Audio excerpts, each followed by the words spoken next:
할머니, 이번 달도 생활비가 좀 부족해서요. 김순옥 할머니는 전화기를 든 손이 미세하게 떨리는 것을 느꼈다. 벌써 세 번째였다. 이달에만 사위 박민수가 돈을 요구한 것이. 평소 같았다면 당연히 도와드려야 한다고 생각했을 텐데 왜인지 모르게 가슴 한편이 무거웠다. 얼마나 필요한데? 그냥 50만 원 정도만요. 애들 학원비랑 생활비 때문에. 다음 달 월급 들어오면 바로 갚을게요. 순옥은 70년을 살아오면서 사람을 보는 눈이 어느 정도 있다고 자부했다. 하지만 사위에 대해서는 늘 확신이 서지 않았다.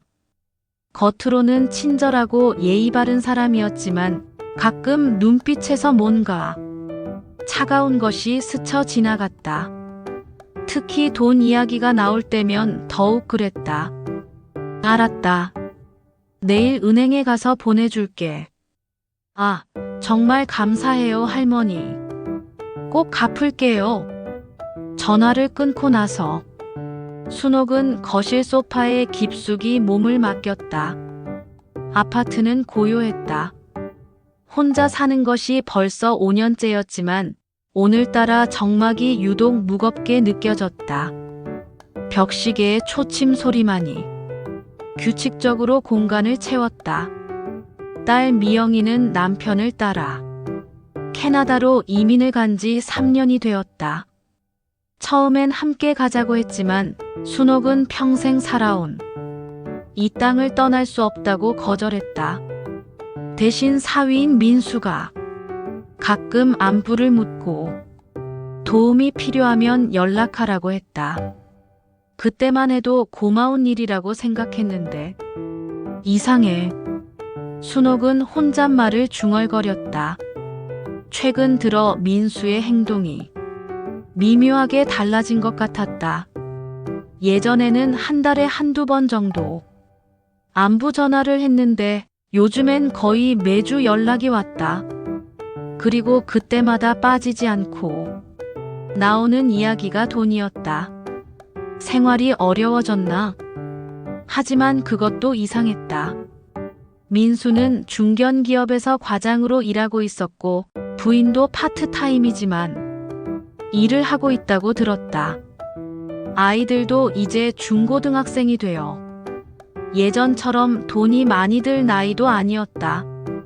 순옥은 서랍에서 통장을 꺼내 들여다봤다. 남편이 남겨준 예금과 월세 수입, 국민연금으로 나름대로 여유 있는 생활을 하고 있었다. 하지만 최근 3개월 동안 민수에게 보낸 돈만 해도 200만 원이 넘었다.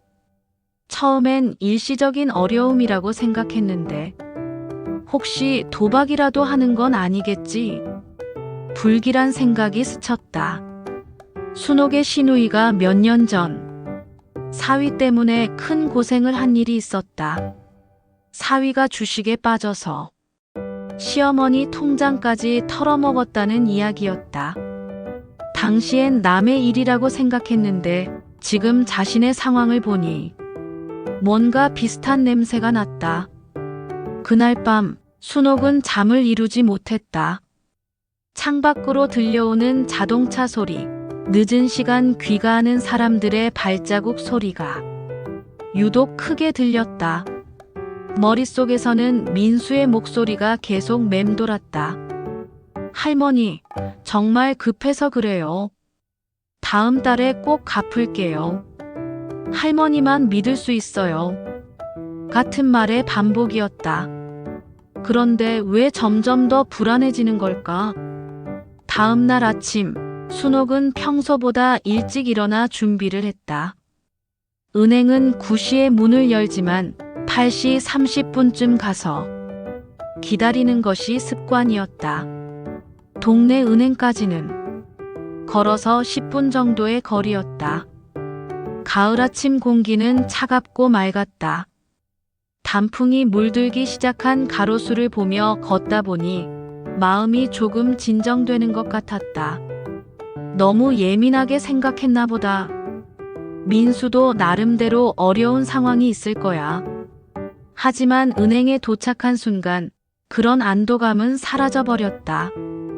평소처럼 번호표를 뽑고 기다리는 동안 창구 직원들의 시선이 자꾸 자신에게 향하는 것을 느꼈다. 특히 항상 자신을 담당하던 젊은 여직원 이현주 씨가 계속 걱정스러운 표정으로 바라보고 있었다. 다음 분. 드디어 순옥의 차례가 되었다. 현주는 평소와 달리 밝은 인사 대신 진지한 표정으로 순옥을 맞이했다. 할머니, 오늘도 송금하러 오신 거죠? 응, 그래. 50만 원 보내려고. 현주는 잠시 망설이더니 주위를 둘러본 후 몸을 앞으로 기울였다.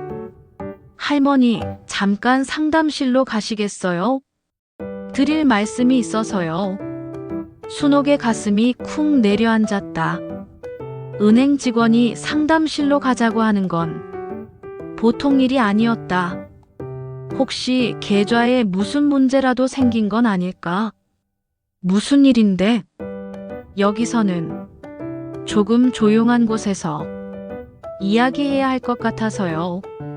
현주의 목소리에는 평소 볼 수 없던 긴장감이 흘렀다. 순옥은 다리에 힘이 빠지는 것을 느꼈다. 상담실로 향하는 짧은 복도가 유독 길게 느껴졌다. 다른 고객들의 시선이 따가웠고 발걸음 소리가 비정상적으로 크게 들렸다. 상담실 문이 닫히자 더욱 답답해졌다. 할머니, 앉으세요. 현주는 평소와 전혀 다른 표정이었다. 웃음기 하나 없는 얼굴에 깊은 걱정이 서려 있었다. 할머니, 정말 중요한 말씀을 드릴게요. 순옥의 심장이 빠르게 뛰기 시작했다. 절대 전화 받지 마세요. 현주의 말이 순옥의 머릿속에서 메아리 쳤다. 전화를 받지 말라니 대체 무슨 소리인가? 무슨 전화? 박민수 씨. 사위분 전화 말이에요. 순옥은 눈앞이 아찔해졌다. 왜 은행 직원이 자신의 사위 이름을 알고 있는 건가? 그리고 왜 그 전화를 받지 말라고 하는 건가? 현주야, 무슨 소리인지 모르겠어. 하지만 현주의 다음 말이 순옥의 세계를 완전히 뒤흔들어 놓았다. 할머니, 사위분이 할머니를 속이고 있어요. 저희가 확인한 결과 이것은 명백한 사기입니다. 순옥의 손에서 핸드백이 떨어졌다. 방 안의 모든 소리가 사라지고 오직 현주의 목소리만이 귓가에 맴돌았다.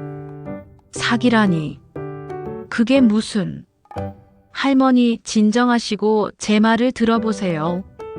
정말 중요한 이야기예요. 현주의 눈에는 절실함이 가득했다. 마치 순옥을 구해야 한다는 사명감에 불타는 것처럼 보였다. 순옥은 머릿속이 하얗게 변하는 것을 느꼈다. 사위가 자신을 속이고 있다니, 그것도 사기라니. 이해할 수 없었다. 민수는 딸의 남편이었고 손자들의 아버지였다. 그런 사람이 어떻게... 현주야, 정말 확실한 거야? 현주는 고개를 끄덕였다. 그 순간 순옥은 자신의 평온했던 일상이 산산조각 나는 소리를 들었다. 현주는 컴퓨터 화면을 순옥 쪽으로 돌렸다. 거기엔 순옥이 계좌 거래 내역이 상세하게 나와 있었다. 할머니, 이것 좀 보세요. 최근 3개월간 박민수 씨에게 송금한 내역입니다. 화면에는 날짜별로 송금 기록이 정렬되어 있었다. 50만 원, 30만 원, 70만 원, 다시 50만 원. 순옥은 자신도 모르게 한숨을 내쉬었다. 이렇게 보니 생각보다 큰 금액이었다. 그런데 할머니, 이상한 점이 있어요. 현주는 마우스로 특정 항목을 가리켰다. 박민수 씨가 할머니께 송금을 요청하기 전날마다 다른 곳에서 할머니 계좌 조회를 시도한 흔적이 있어요.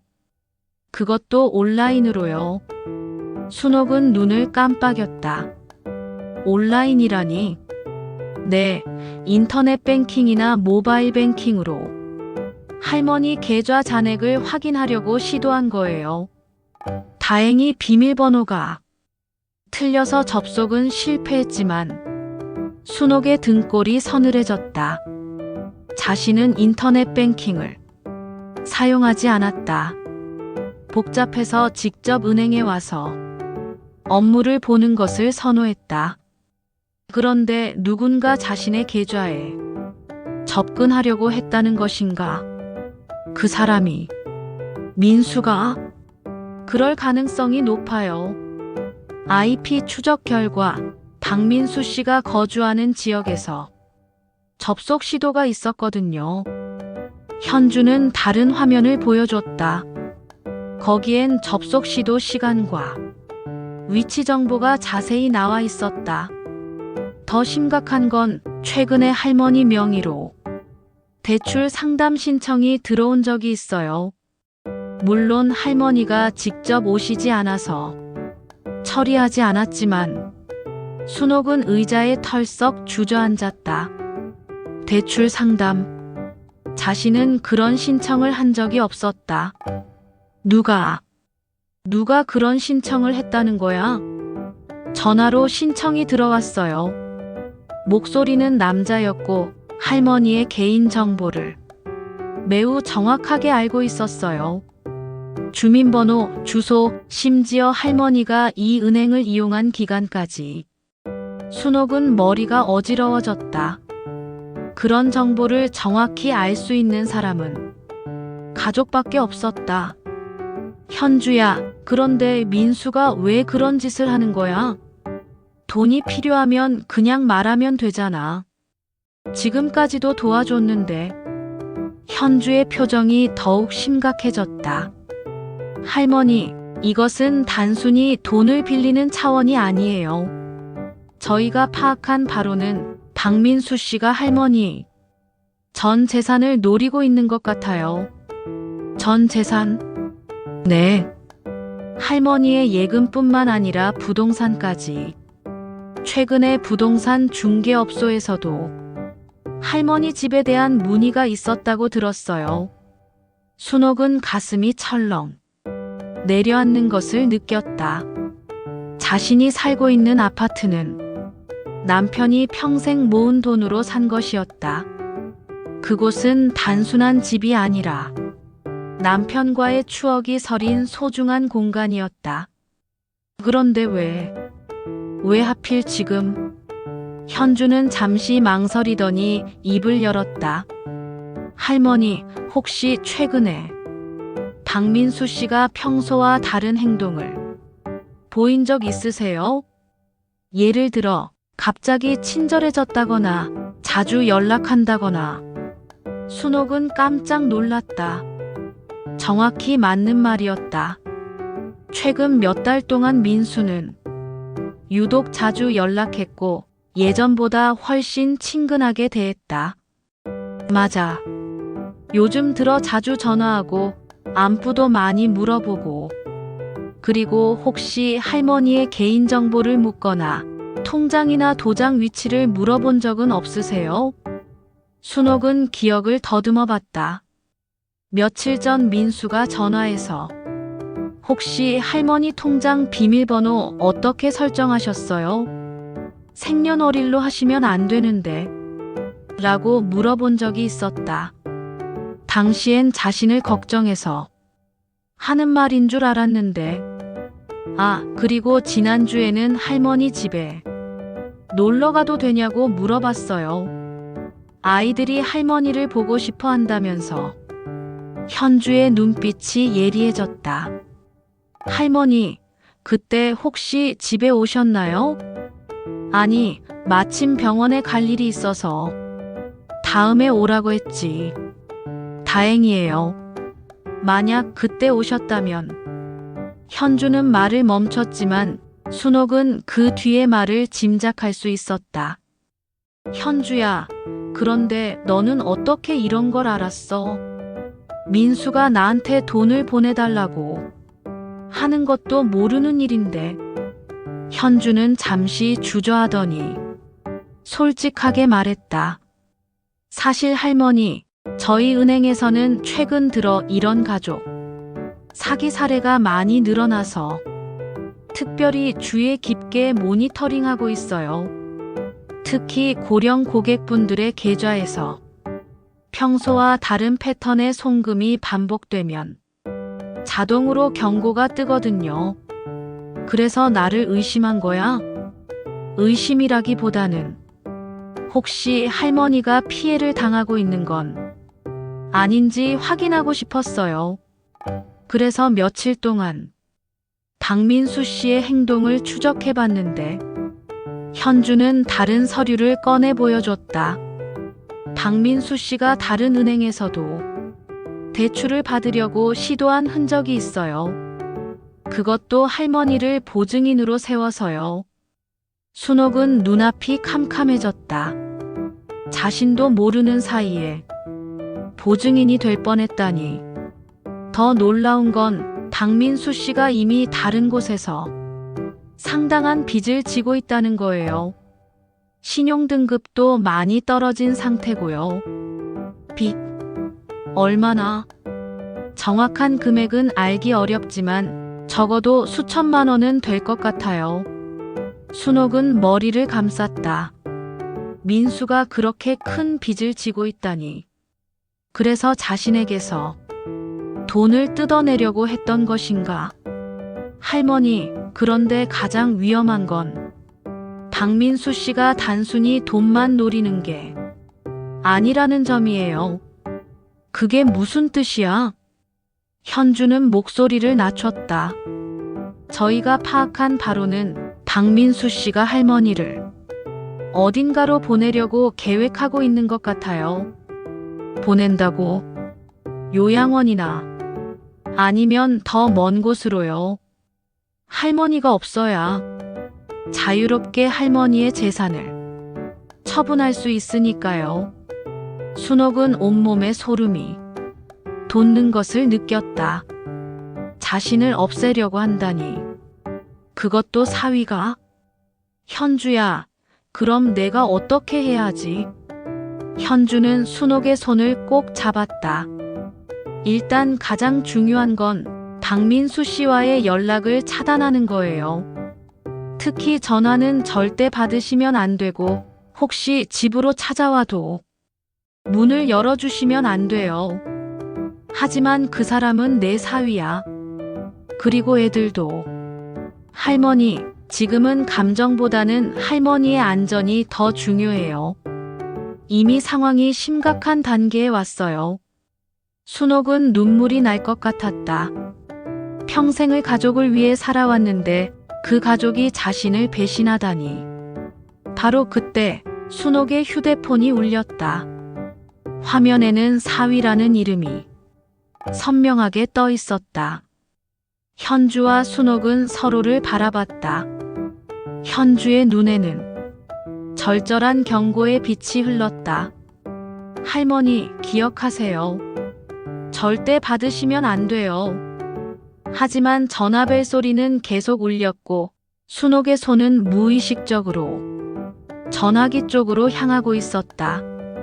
몇십 년간의 습관이 이성을 압도하고 있었다. 할머니, 현주의 다급한 목소리가 상담실 안에 울려 퍼졌다. 순옥은 떨리는 손으로 휴대폰을 뒤집어 놓았다. 전화벨 소리가 멈추자 상담실은 다시 정적에 휩싸였다. 하지만 그 정적은 오히려 더 무거웠다. 잘하셨어요, 할머니. 현주가 안도의 한숨을 내쉬었지만 순옥의 마음은 복잡했다. 사위의 전화를 받지 않는다는 것이 이렇게 어려운 일인 줄 몰랐다. 현주야, 그런데 정말로 민수가 그런 사람일까? 순옥은 여전히 믿기 어렵다는 표정이었다. 현주는 순옥의 마음을 이해했다. 가족을 의심한다는 것은 누구에게나 고통스러운 일이었다. 할머니, 혹시 과거에 이런 비슷한 일을 들어보신 적 있으세요? 순옥은 잠시 생각에 잠겼다. 그러고 보니 최근 몇 년 동안 주변에서 비슷한 이야기를 여러 번 들었던 것 같았다.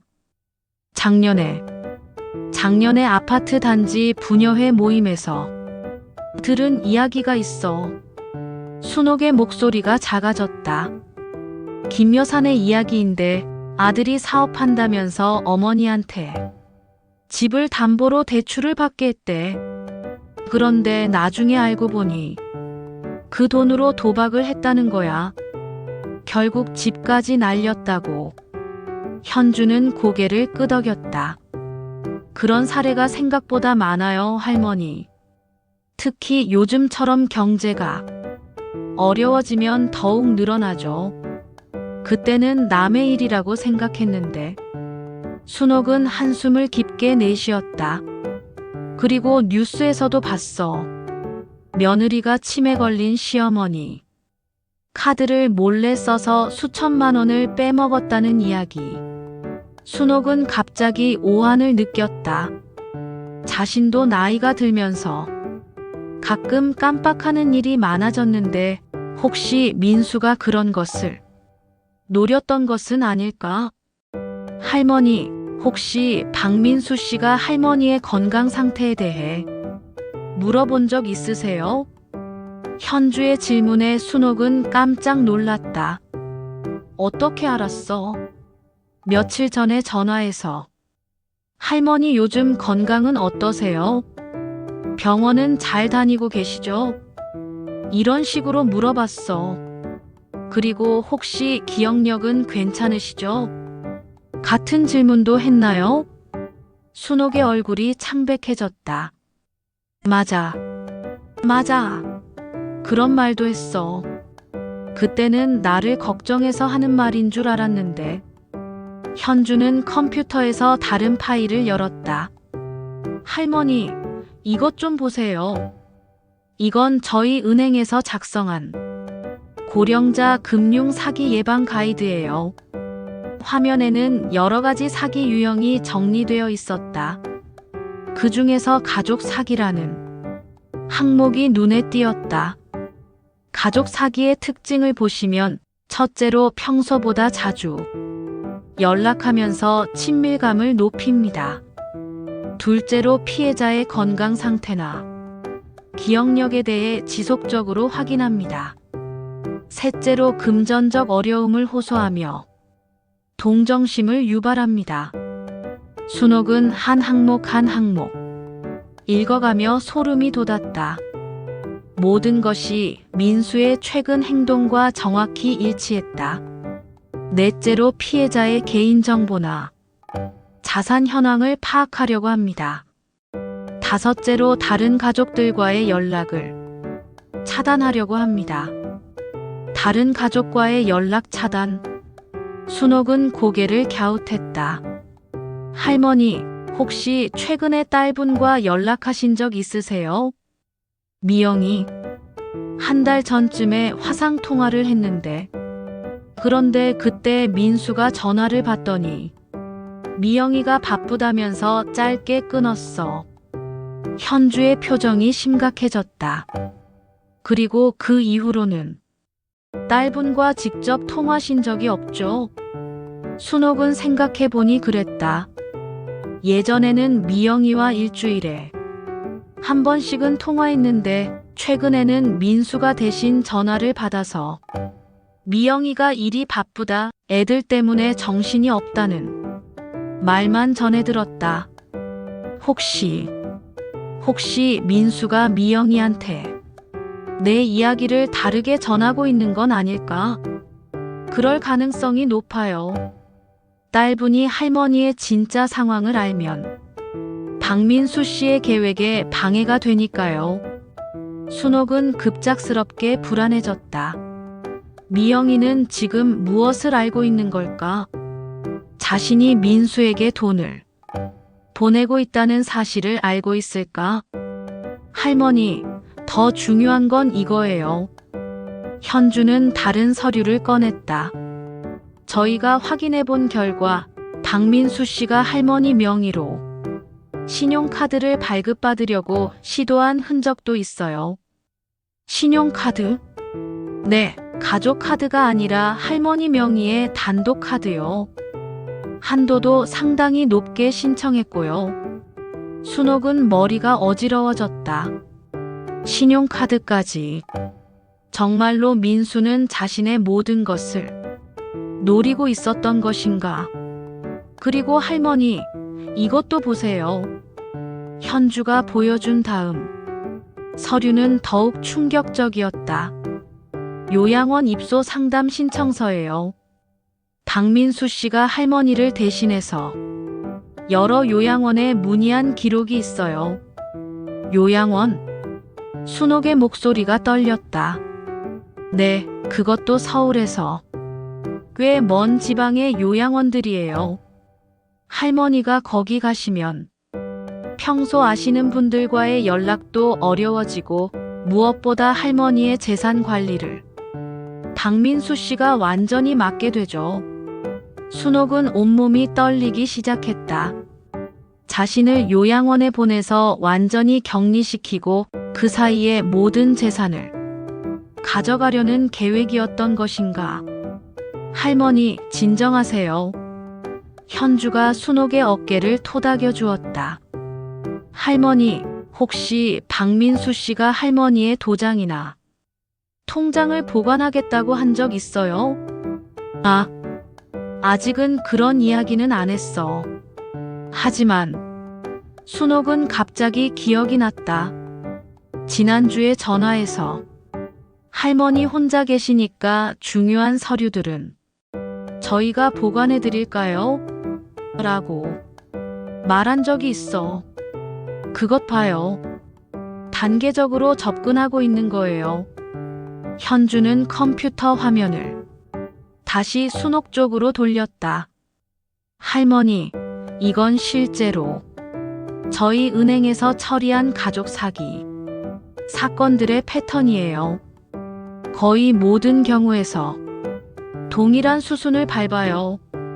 화면에는 단계별로 사기 수법이 정리되어 있었다. 1단계 관심과 친절로 신뢰 구축. 2단계 금전적 어려움 호소하며 소액 요구. 3단계 요구 금액과 빈도 증가. 4단계 개인정보 및 자산 현황 파악. 5단계 다른 가족과의 연락 차단. 6단계 격리 및 완전 통제. 순옥은 자신의 상황이 정확히 4단계에서 5단계로 넘어가는 시점이라는 것을 깨달았다. 만약 내가 오늘 현주를 만나지 못했다면 순옥은 상상만으로도 끔찍했다. 바로 그때 순옥의 휴대폰이 다시 울렸다. 이번에는 문자 메시지였다. 할머니, 전화 안 받으시네요. 정말 급한 일이 생겼어요. 오늘 꼭 돈을 보내주셔야 해요. 제가 직접 찾아뵐게요. 현주와 순옥은 동시에 그 문자를 읽었다. 민수의 어조가 평소와 달랐다. 더 다급하고 어딘가 위협적이기까지 했다. 할머니, 이제 정말로 위험해졌어요. 현주의 목소리에 긴장감이 흘렀다. 박민수 씨가 직접 찾아온다고 하네요. 이건 좋지 않은 신호예요. 순옥은 가슴이 두근거렸다. 민수가 직접 온다니. 그러면 자신은 어떻게 해야 할까? 현주야, 그럼 나는 지금 어떻게 해야 하지? 현주는 잠시 생각하더니 결심한 듯 말했다.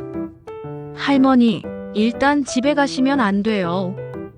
오늘은 다른 곳에 계시는 게 좋겠어요. 다른 곳? 네, 그리고 지금 당장 경찰서에 신고를 해야 해요. 이미 충분한 증거가 있으니까요. 순옥의 휴대폰이 또 한 번 울렸다. 이번에는 전화였다. 화면에는 여전히 사위라는 글자가 번쩍이고 있었다. 할머니, 절대 받지 마세요. 이제부터가 진짜 승부예요. 순옥은 떨리는 손으로 휴대폰의 전원을 꺼버렸다. 하지만 마음은 더욱 불안해졌다. 민수가 연락이 안 되면 정말로 집으로 찾아올 것이 분명했다. 현주야, 그런데 민수가 우리 집 비밀번호를 알고 있어. 현주의 얼굴이 순간 경직됐다. 비밀번호를 어떻게 알죠? 작년에 딸이 캐나다 가기 전에 혹시 모르니까 민수한테 알려줬어. 응급 상황에 대비해서 현주는 급히 자리에서 일어났다. 할머니, 지금 당장 경찰서에 가야 해요. 더 이상 기다릴 시간이 없어요. 바로 그때 은행 밖에서 차 문이 닫히는 소리가 들렸다. 현주는 창문으로 다가가 밖을 내다봤다. 검은색 소나타 한 대가 은행 앞 주차장에 서 있었고 그 차에서 30대 후반의 남자가 내리고 있었다. 할머니, 혹시 저 남자가? 현주가 가리키는 방향을 본 순옥은 얼굴이 새하얗게 변했다. 민수야. 민수가 왔어. 박민수는 평소보다 훨씬 다급해 보였다. 정장 차림이었지만 넥타이는 느슨하게 풀려 있었고 머리도 부스스했다. 얼굴에는 초조함과 분노가 뒤섞인 표정이 역력했다. 할머니, 뒤쪽 직원용 출입구로 나가세요. 빨리요. 현주는 순옥의 손을 잡고 일으켜 세웠다. 하지만 순옥의 다리는 이미 후들거리고 있었다. 안 돼. 안 돼, 현주야. 민수를 만나서 직접 이야기해봐야 해. 혹시 오해인지도 모르잖아. 할머니, 지금이 어떤 상황인지 아세요? 현주의 목소리가 높아졌다. 그때 은행 문이 열리는 소리가 들렸다. 민수가 들어오고 있었다. 현주는 재빠르게 상담실 문을 잠갔다. 하지만 그것만으로는 안전하지 않았다. 상담실의 유리창을 통해 민수의 모습이 보였다. 민수는 창구에서 뭔가 이야기하고 있었다. 다른 직원이 고개를 젓자 민수의 목소리가 점점 커졌다. 할머니가 여기 왔을 텐데요. 김순옥 할머니 말이에요. 죄송합니다만 개인정보는 제가 사위라고요. 할머니가 치매 초기 증상이 있어서 혼자 다니시면 위험해요. 순옥은 그 말을 듣고 몸서리쳤다. 치매라니. 자신을 치매 환자로 몰아가려는 것인가? 현주는 순옥에게 손짓을 하며 더 안쪽으로 들어가라고 했다. 상담실 안쪽에는 비상구가 있었다. 할머니, 저기로 가세요. 제가 시간을 벌게요. 하지만 순옥은 움직이지 못했다. 70년을 살면서 이렇게 숨어 다녀야 하는 상황이 온다니. 더구나 그 상대가 사위라니. 민수는 이제 상담실 쪽으로 오고 있었다. 그의 발걸음 소리가 점점 가까워졌다. 할머니, 할머니 거기 계시죠? 민수가 상담실 문을 두드렸다. 처음에는 부드럽게 두드렸지만 대답이 없자 점점 세게 두드리기 시작했다. 할머니, 왜 전화를 안 받으세요? 정말 급한 일이 있다고 했잖아요.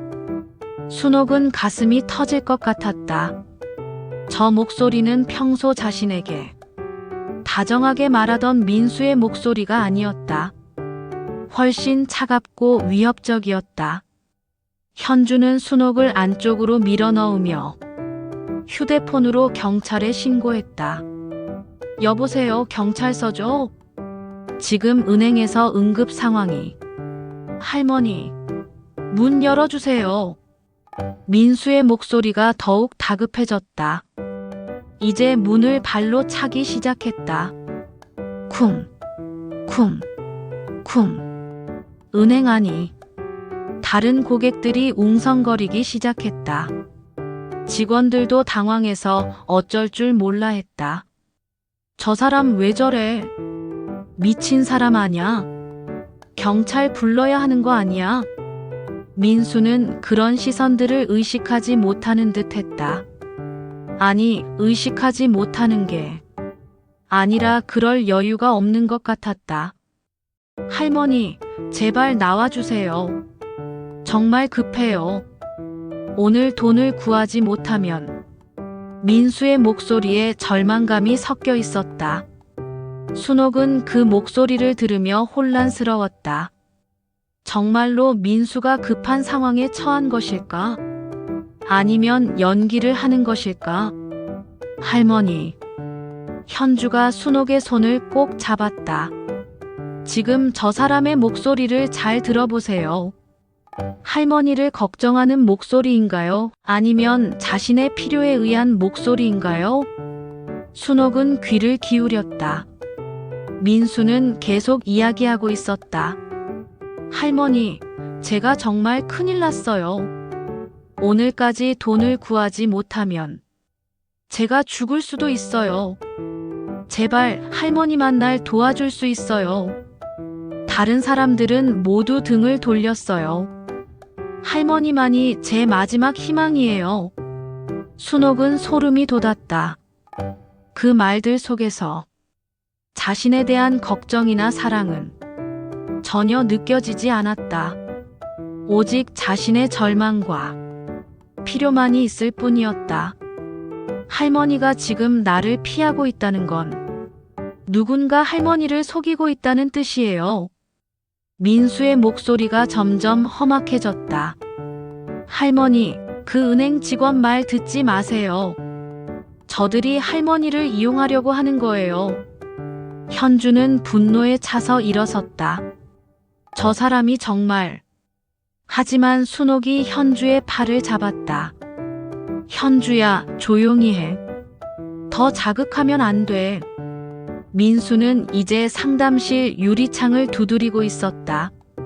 할머니, 할머니 거기 보여요. 순옥과 민수의 시선이 유리창을 통해 마주쳤다. 그 순간 순옥은 민수의 눈에서 본 것을 평생 잊지 못할 것 같았다. 그것은 사랑도 걱정도 아니었다. 그것은 순전한 탐욕과 절망이 뒤섞인 마치 굶주린 야수 같은 눈빛이었다. 할머니. 민수의 입이 움직였다. 소리는 들리지 않았지만 입모양으로 알 수 있었다. 돈. 순옥은 그 순간 모든 것을 깨달았다. 민수에게 자신은 사랑하는 가족이 아니었다. 그저 돈을 뽑아낼 수 있는 ATM 기계일 뿐이었다. 할머니, 문 열어주세요. 민수가 다시 문을 세게 두드렸다. 이번에는 주먹으로 유리창까지 치기 시작했다. 그때 멀리서 사이렌 소리가 들렸다. 경찰이 오고 있었다. 민수도 그 소리를 들었는지 잠시 멈춰섰다. 그리고 유리창 너머로 순옥을 바라보며 입술을 움직였다. 할머니, 제발. 하지만 이번에는 순옥이 고개를 저었다. 70년을 살아온 인생이 모든 지혜를 모아서 내린 결정이었다. 사이렌 소리가 점점 가까워졌다. 민수는 마지막으로 유리창을 한 번 더 치더니 급히 은행 밖으로 나갔다. 현주와 순옥은 서로를 바라보며 한숨을 내쉬었다. 하지만 이것으로 끝난 것은 아니었다. 진짜 싸움은 이제부터 시작이었다. 할머니, 괜찮으세요? 순옥은 대답 대신 눈물을 흘렸다. 기쁨의 눈물이 아니었다. 가족에 대한 믿음이 완전히 무너진 깊은 상실감의 눈물이었다. 현주야, 나는 이제 어떻게 살아야 하지? 현주는 순옥을 꼭 안아주었다. 할머니, 이제부터 진짜 인생이 시작이에요. 아무도 할머니를 속일 수 없어요. 창밖으로 경찰차 2대가 들어서고 있었다. 순옥의 새로운 인생을 지켜줄 든든한 보호막이었다. 경찰이 도착한 후 상황은 빠르게 정리되었다. 민수는 이미 차를 몰고 도망간 후였지만 은행의 CCTV에 모든 것이 기록되어 있었다. 현주가 준비한 증거 자료들과 함께 완벽한 고발 자료가 완성되었다. 할머니, 이제 정말 안전하세요. 박 형사는 50대 초반의 베테랑 수사관이었다. 이런 가족 사기 사건을 수십 건 처리해본 경험이 있었다. 하지만 형사님, 민수가 도망갔잖아요. 순옥은 여전히 불안해했다. 민수가 언제 다시 나타날지 모르는 상황이었다. 걱정하지 마세요. 저희가 이미 수배령을 내렸고 박민수 씨의 신용카드 사용 내역도 모니터링하고 있어요. 멀리 가지 못할 겁니다. 하지만 순옥의 마음속에는 복잡한 감정이 휘몰아치고 있었다. 안도감과 동시에 분노가 치밀어 올랐다. 자신을 이용하려 했던 것도 화가 났지만 더욱 화가 나는 것은 딸 미영이에게 거짓말을 했을 가능성이었다. 형사님, 제가 부탁이 있어요. 말씀하세요. 민수를 잡는 것도 중요하지만 제가 직접 복수를 하고 싶어요. 박 형사와 현주가 놀란 표정으로 순옥을 바라봤다. 할머니, 복수라니. 아니야, 현주야. 그냥 당하고만 있을 순옥이 아니야.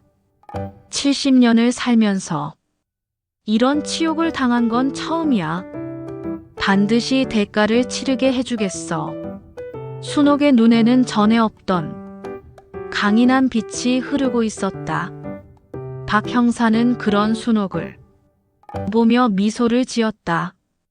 할머니, 구체적으로 어떤 계획이 있으신가요? 순옥은 가방에서 수첩을 꺼냈다. 거기에는 민수와 관련된 모든 정보가 빼곡히 적혀 있었다. 우선 미영이부터 연락해야 해. 민수가 뭐라고 했는지 확인하고 진실을 알려줘야지. 순옥은 은행에서 바로 캐나다에 있는 딸에게 국제 전화를 걸었다.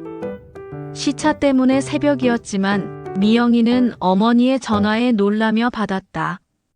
엄마, 왜 이렇게 늦게? 아니, 거기는 낮이구나. 무슨 일이야? 미영아, 엄마가 중요한 이야기 할 게 있어. 민수 그놈이.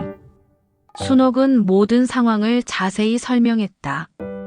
처음에는 믿지 못하던 미영이도 점점 충격에 빠져갔다.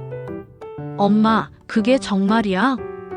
민수가 그런 짓을? 응.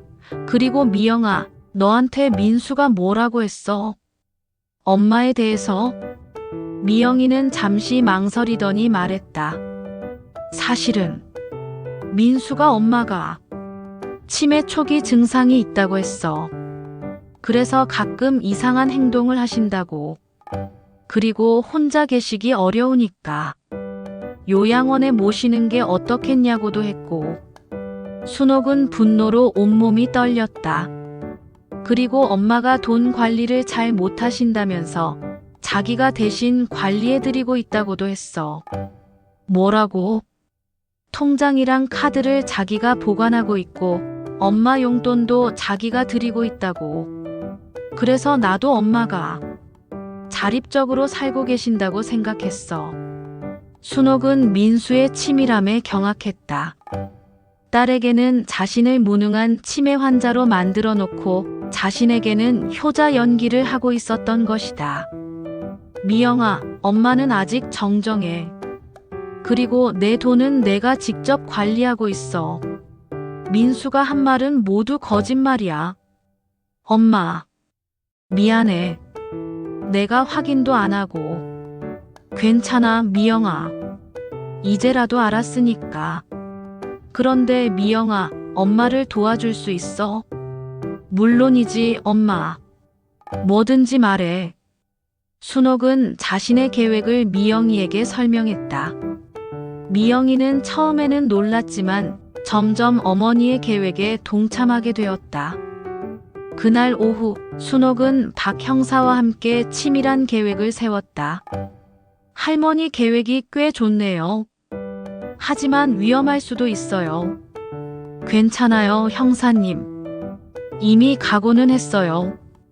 순옥의 계획은 간단했다. 민수를 유인해서 그의 진짜 모습을 완전히 폭로하는 것이었다. 다음 날, 순옥은 민수에게 문자를 보냈다. 민수야, 어제는 미안했어. 은행 직원이 이상한 말을 해서 혼란스러웠어. 오늘 오후에 집으로 와. 이야기하자.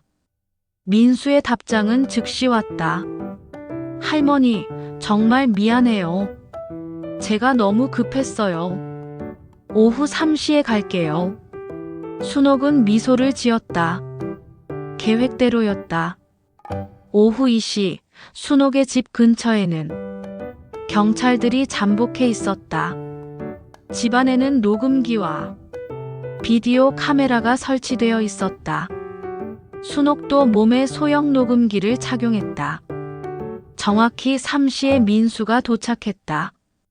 평소보다 훨씬 초라한 모습이었다. 하루 만에 많이 지쳐 보였다. 할머니, 안녕하세요. 민수는 예전의 친근한 태도를 보이려고 애썼지만 눈빛만은 여전히 초조했다. 응, 들어와. 순옥은 침착하게 민수를 거실로 안내했다. 민수야, 앉아봐. 차 한 잔 줄게. 아, 괜찮아요. 할머니, 그보다 어제 일은. 그 이야기는 나중에 하고 우선 내가 궁금한 게 있어. 순옥은 소파에 앉으며 민수를 똑바로 바라봤다. 민수야, 너 미영이한테 내가 치매에 걸렸다고 했지? 민수의 얼굴이 순간 굳어졌다. 그게 무슨... 그리고 내 통장을 내가 관리하고 있다고도 했고. 민수는 당황해서 말을 더듬었다. 할머니, 그건 할머니를 걱정해서. 걱정? 순옥의 목소리가 차가워졌다. 나를 걱정해서 거짓말을 한 거야? 할머니, 오해해요. 저는 정말로. 민수야, 그만해. 이제 다 알고 있어. 순옥은 테이블 위 서류를 민수에게 보여줬다. 은행에서 받아온 모든 증거 자료들이었다. 이게 뭔지 알지? 내가 내 계좌에 접근하려고 시도한 기록이야. 그리고 이건 내 명의로 대출 신청한 기록이고. 민수의 얼굴이 창백해졌다. 할머니, 그리고 이건 요양원 상담 신청 기록이야. 나를 요양원에 보내려고 했지. 민수는 이제 변명할 수 없다는 것을 깨달았다. 그의 태도가 돌변했다. 할머니, 저도 어쩔 수 없었어요. 정말 급한 상황이었어요. 급한 상황? 네, 제가 좀 투자를 잘못해서 빚이 많이 생겼어요. 그런데 이자가 계속 불어나서. 도박이지? 민수는 깜짝 놀랐다. 어떻게? 다 알고 있어, 민수야. 내가 온라인 도박에 빠져서 수천만 원을 잃었다는 것도. 순옥은 민수의 도박 기록까지 확인해 두었다. 박 형사가 도와준 것이었다. 할머니, 제발 도와주세요. 정말 죽을 것 같아요. 민수는 무릎을 꿇고 빌기 시작했다. 하지만 순옥의 마음은 이미 굳어져 있었다. 민수야, 나를 도와달라고 하기 전에 내가 나한테 한 짓을 생각해봐. 할머니, 너는 나를 치매 환자로 만들어서 딸한테서 떼어놓으려고 했어. 그리고 내 전 재산을 노렸지. 심지어 나를 요양원에 보내려고까지 했고, 민수는 아무 말도 할 수 없었다. 그런 너에게 왜 내가 도움을 줘야 하지? 할머니, 제발. 저도 가족이잖아요. 가족? 순옥이 비웃었다. 가족이 가족을 속이고 재산을 노려? 가족이 거짓말로 딸과의 관계를 끊으려고 해. 민수의 얼굴에 절망감이 스쳤다. 할머니, 그럼 어떻게 하라고 하세요? 정말 죽을 것 같아요. 죽고 싶으면 죽어. 순옥의 차갑고 단호한 말에 민수는 충격을 받았다. 할머니, 민수야, 내가 나한테 한 짓을 생각하면 나는 너에게 동정심 같은 건 느낄 수 없어. 순옥은 일어서서 창문으로 갔다. 그리고 민수야, 하나 더 알려줄 게 있어. 뭔데요? 미영이가 내일 한국에 와. 민수는 깜짝 놀랐다. 미영이가? 응, 내가 모든 진실을 말해줬거든. 내가 나한테 뭘 했는지, 미영이한테 뭐라고 거짓말했는지 다.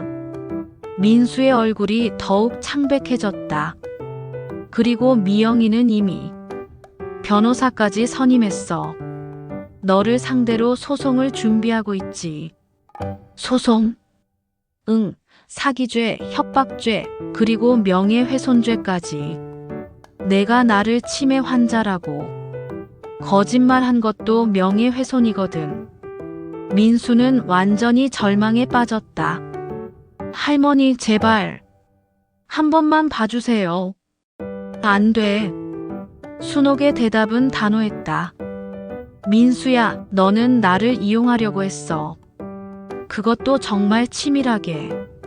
미안하지만 그런 너를 용서할 수는 없어.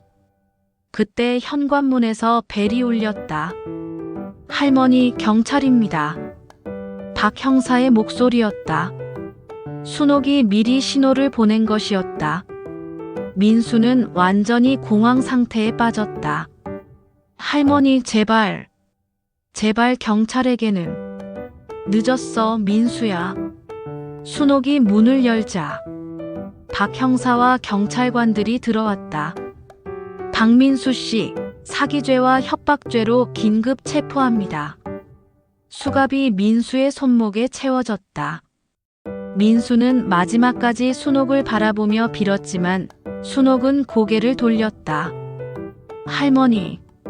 민수가 끌려가면서 소리쳤지만 순옥은 대답하지 않았다. 경찰이 떠난 후 순옥은 혼자 거실에 앉아 있었다. 복잡한 감정이 교차했다. 복수는 성공했지만 마음이 시원하지는 않았다. 그때 전화가 울렸다. 미영이었다. 엄마, 다 끝났어. 응, 끝났어. 엄마, 고생하셨어요. 정말 대단하세요. 미영아, 엄마가 너무 독했나? 아니에요, 엄마. 민수가 한 짓을 보면 당연한 거예요. 엄마를 속이고 저한테까지 거짓말하고 용서할 수 없어요. 순옥은 딸의 지지를 받으며 마음이 조금 편해졌다. 그로부터 한 달 후 민수는 사기죄로 3년의 실형을 받았다. 순옥이 잃었던 돈은 모두 회수되었고 정신적 피해에 대한 위자료까지 받을 수 있었다. 미영이는 캐나다에서 한국으로 돌아와 어머니와 함께 살기로 했다. 가족이 진짜 가족의 의미를 되찾은 순간이었다. 엄마, 앞으로는 이런 일 없을 거예요. 응, 미영아. 그런데 엄마가 하나 깨달은 게 있어. 뭐예요? 나이가 들었다고 해서 무력한 게 아니라는 거야. 오히려 더 지혜로워진 거지. 순옥은 창밖을 바라보며 미소를 지었다. 그리고 가장 가까운 사람도 때로는 가장 위험할 수 있다는 것도 배웠어. 며칠 후 순옥은 지역 노인복지관에서 강의를 하게 되었다. 가족 사기 예방법이라는 주제였다. 여러분, 가족이라고 해서 무조건 믿으면 안 됩니다. 강의실에는 비슷한 나이의 어르신들이 가득 앉아 있었다. 특히 갑자기 친절해지거나 자주 연락하면서 돈 이야기를 하는 가족이 있다면 의심해 보세요. 한 할머니가 손을 들었다. 그런데 순옥 씨, 가족을 의심한다는 게 쉬운 일은 아니잖아요. 맞습니다. 저도 처음엔 믿고 싶었어요. 하지만 확실한 증거가 있다면 감정보다는 사실을 믿어야 해요. 순옥은 자신의 경험을 바탕으로 구체적인 예방법들을 설명했다.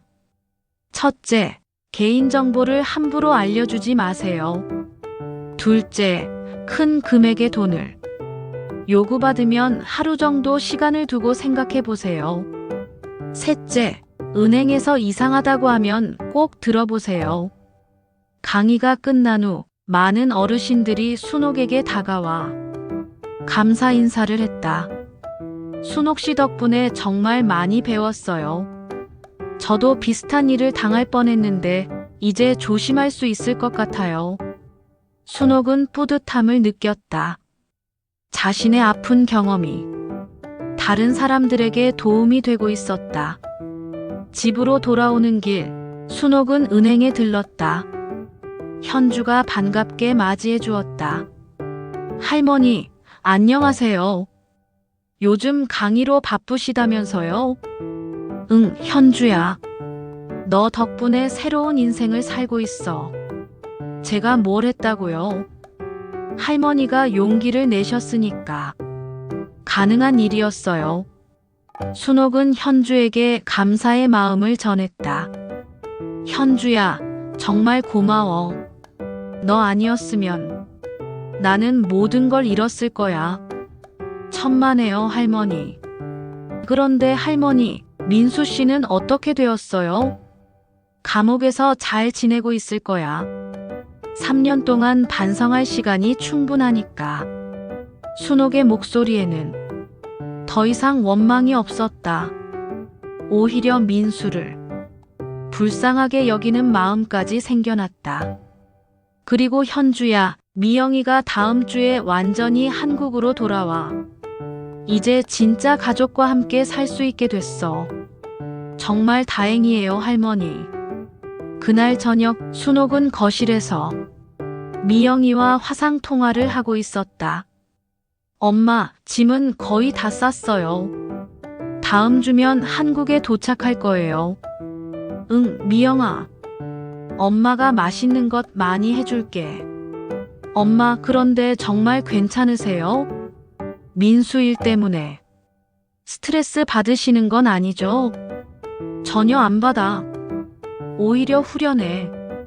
그리고 미영아, 이번 일로 엄마가 많이 강해졌어. 알겠어요, 엄마. 저도 이제 엄마를 더 잘 챙겨드릴게요. 통화를 끝낸 후 순옥은 베란다에 나가 밤하늘을 올려다봤다. 별이 유독 밝게 빛나고 있었다. 여보, 당신이 남겨준 재산 잘 지켰어. 그리고 우리 딸도 곁에 돌아와. 이제 정말 행복하게 살 수 있을 것 같아. 순옥은 하늘에 있을 남편에게 마음속으로 인사했다. 그리고 자신에게 다짐했다. 앞으로는 아무도 자신을 속일 수 없을 것이라고. 70년을 살아온 경험과 지혜, 그리고 이번 일로 얻은 강인함이 있으니까 순옥의 하루는 이렇게 끝이 났다. 하지만 이것은 끝이 아니라 새로운 시작이었다. 진짜 가족과 함께할 새로운 인생의 시작이었다. 몇 달 후 순옥은 전국 각지의 노인복지관에서 강의 요청을 받게 되었다. 그의 이야기는 책으로도 출간되어 많은 사람들에게 감동을 주었다. 가족 속의 악마라는 제목이 이 책은 베스트셀러가 되었고 순옥은 그 인쇄로 가족 사기 피해자들을 돕는 재단을 설립했다. 가장 가까운 사람도 때로는 위험이 될 수 있습니다. 하지만 진실을 알고 용기를 내면 반드시 이길 수 있습니다. 이것이 순옥이 사람들에게 전하고 싶은 메시지였다. 그리고 이 메시지는 수많은 사람들의 마음에 깊이 새겨졌다. 순옥의 복수는 완벽했다. 민수를 감옥에 보내고 잃었던 돈을 되찾았을 뿐만 아니라 자신의 경험을 통해 다른 사람들까지 도울 수 있게 되었으니까. 하지만 가장 큰 승리는 따로 있었다. 진짜 가족의 사랑을 되찾은 것. 그리고 어떤 어려움이 와도 굴복하지 않을 강인한 정신력을 얻은 것이었다. 순옥은 이제 진정으로 행복했다. 그리고 확신했다. 앞으로 어떤 일이 일어나도 자신은 이겨낼 수 있다고.